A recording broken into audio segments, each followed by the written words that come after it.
తెలంగాణ ముఖ్యమంత్రి రేవంత్ రెడ్డి, చంద్రబాబు నాయుడు ఆంధ్రప్రదేశ్ ముఖ్యమంత్రి ఇద్దరి భేటీ సందర్భంగా ఈనాడు ఆంధ్రజ్యోతిని ప్రొజెక్ట్ చేసినటువంటి అంశాలలో తిరుమల తిరుపతి దేవస్థానంలో తమకి అధికారికంగా దాన్ని ఏమంటారు సభ్యుల విషయంలో వాటా కావాలన్నారని, అట్లాగే షెడ్యూల్లో వాటా కావాలన్నారు, పోర్టుల్లో వాటా కావాలన్నారు అన్నటువంటి పాయింట్ని ఈనాడు జ్యోతిల్లోనే హైలైట్ చేసినటువంటి నేపథ్యం.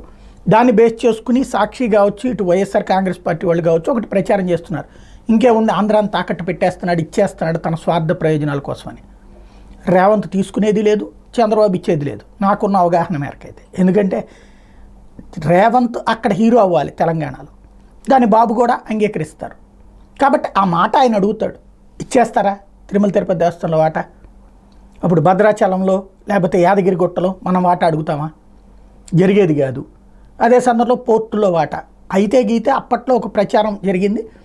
మచిలీపట్నం పోర్టు ఇప్పుడు వాస్తవంగా ప్రైవేట్ చేసేటటువంటి కార్యక్రమం ఇప్పుడు ఇదివరకు మనకు ఆంధ్రాలో కాకినాడ పోర్టు కావచ్చు, లేకపోతే కనుక నెల్లూరు పోర్టు, కృష్ణపట్నం పోర్టు కావచ్చు, ఇట్లాంటివి ప్రైవేట్ చేతుల్లో ఉన్నాయి. అట్లాగా మాకు లీజుకి ఇవ్వమని అప్పట్లో కేసీఆర్ అడగటం, మేమే కన్స్ట్రక్ట్ చేసుకుంటాం, మేమే ఆపరేట్ చేసుకుంటాం, డైరెక్ట్గా మాకు కారిడార్ బాగుంటుంది హైదరాబాద్ టు ఇటు అని చెప్పేసి మచిలీపట్నం అన్నటువంటి పాయింట్ అడిగినప్పుడు అప్పట్లో కాస్త ముందుకు కదిలింది. కానీ అది మధ్యలో కన్స్ట్రక్షన్కి సంబంధించి తీసుకున్నటువంటి కాంట్రాక్టర్తో వివాదం కారణంగా ఆగిపోయింది.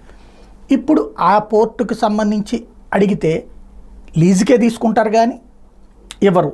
అది కూడా ఇంకొకటి ఇవ్వకపోవచ్చు కూడా ఇప్పుడు చంద్రబాబు అలాగే షెడ్యూల్లో వాటా, హైదరాబాద్లో వాటా మనం అడిగితే ఇస్తారా? ఇవ్వరు కదా. ఇవన్నీ ఏంటంటే ఎవరి లెక్కలు వాళ్ళవి, తమ తమ రాష్ట్రాల్లో హీరోయిజం చూపెట్టుకోవడం కోసం జరిగేటటువంటి ప్రయత్నాలు. చంద్రబాబు నాయుడు అయితే ఏం అడగలేదు, హుందాగా ప్రవర్తించారు, బాధ్యతాయుతంగా ప్రవర్తించారు. ఏమడిగారు? వాళ్ళ దగ్గర ఆస్తులు అడగల, సెక్షన్ 9, సెక్షన్ 10 సంస్థలకు సంబంధించినవి అడిగారు, ఆంధ్రాకి హక్కుగా రావాల్సినవి అడిగారు. ఈ హక్కు ఇవ్వాలంటే అది కావాలని చెప్పి ఆయన అడుగుతూ వచ్చారనమాట.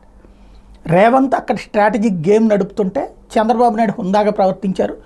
పైసా ఈయన ఇచ్చేది లేదు, ఆయన తీసుకునేది లేదు. అదే సందర్భంలో సెక్షన్ 9, సెక్షన్ 10 సంస్థల ఆస్తి నుంచి, ఆస్తుల పంపకం నుంచి డైవర్ట్ కావడం ఈ కోరికల వెనకాల ఉన్న ఉద్దేశం. నిజంగా ఆంధ్రుల్ని ఎలక్ట్ చేయాలనుకుంటే, ఆంధ్ర ప్రజల్ని మోటివేట్ చేయాలనుకుంటే అది అసలు పాయింట్. అసలు పాయింట్ మిస్ అయ్యి రాజకీయం చుట్టూతోనే కథ నడవడమే ఆంధ్రాకి శాపం.